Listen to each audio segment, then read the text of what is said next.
ওয়াই হো গোজাইমাস মিনাসান। সো আজকে আপনাদের একটি সুন্দর দৃশ্য তুলে ধরবো।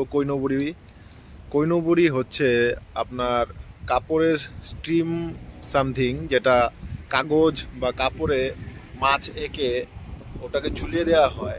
এটা সাধারণত 5ই মে শিশু দিবস, চিলড্রেন্স ডে উদযাপনে জাপানে এটা আয়োজিত করা হয়। এটা সাধারণত ঐতিহ্যগতভাবে খুঁটির সাথে ঝুলানো হয়। চলুন আপনাদের কৈনবুরি একটি সুন্দর দৃশ্য দেখাই।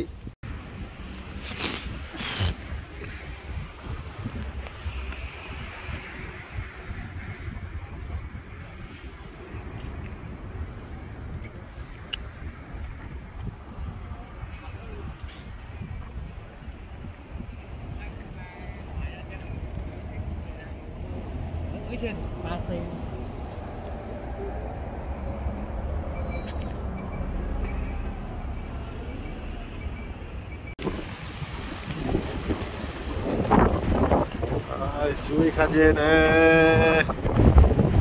スイカジェ降ってきますね。